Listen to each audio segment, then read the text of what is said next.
Welcome back. The next tip and tool I want to give you is to schedule your time off. Yes, schedule your time off. And I know that many people write in their to-do list and everything that they have to do and put in their schedule what they have to do for work or personal life and what things they have to get done. But part of that is getting to the realization that your time off should just be as important as a meeting that you have or a contract that you have to work out with or whatever maybe that's important to your business. Your scheduled time off should be just as important. So it's important for you to put it down, because what happens to most people is that they have a default, meaning that if they finish something that they have to do, they start working on something else. So they might start working on the next project, or they might start acting like they're working on something, but really just wasting time because that is their default, to work nonstop, because they don't really have a scheduled time off. So ask yourself, what is the impact that it's going to have on your family, friends, relationships, even your well-being if you don't have that time off?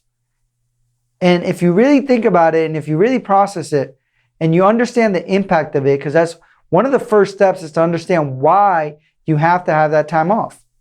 Why is it so important? If you realize and see the value of it in perception of, the value of going to that meeting, or the value of doing this in your contract, the value of doing that in your business.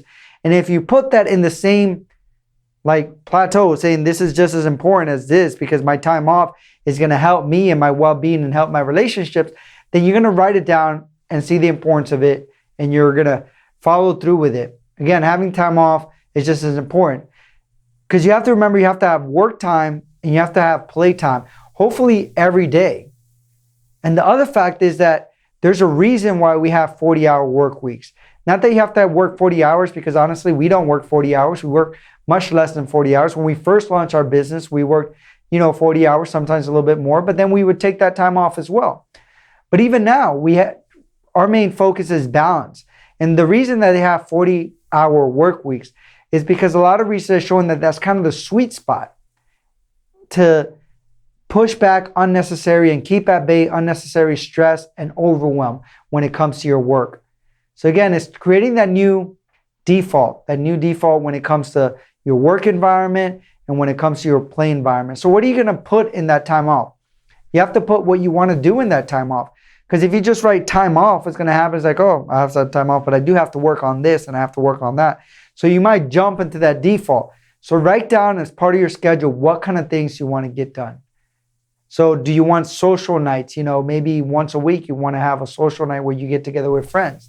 It might be a family activity night, or it might be a date night, or whatever it may be, or some time for you to work on music, or for some time for you to maybe go to your yoga class. Also, another important part of scheduling time off is vacations. I meet a lot of entrepreneurs that say, man, I haven't had a vacation in I don't know how long. Well, schedule it in. Even if you write 6 months ahead of time, put it in the schedule, book it if you need to.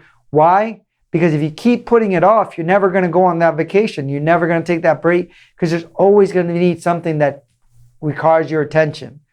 Another important part of scheduling your time off and having that 40-hour work week whenever possible is that most entrepreneurs say it's not possible, but trust me, you run 3 businesses and it's possible. It's because it makes you more creative when it comes to managing your time. And it also helps you manage your time better. Because if you have deadlines, because you have to meet those deadlines to have your time off, you're going to be a lot more efficient. But if you don't have your time off scheduled, what happens is that you don't have a deadline. If a project doesn't have a deadline, even if it has a long deadline, by the end of the month you have to do something, you might actually be very inefficient. It's kind of like when you have that time in high school or college or whatever it is that you have to write a paper and you waited to the last minute to truly be efficient, even though you might have pretended that you were working on it by wasting time. It's the same thing. When you have that work schedule or that time off schedule, what tends to happen is that you're more efficient with your time. And you're also more productive with the time that you have. So more than anything, sit back and think about the importance of why you want that time off. Put it in your calendar and then stick to it, because it's going to make you more productive, more efficient, and it's going to create more time as far as connection with family and friends. And it's going to bring up your well-being and your happiness. So I hope you're committed to that, and I hope you're committed to scheduling that time off and actually taking it once you get to that time. Thank you.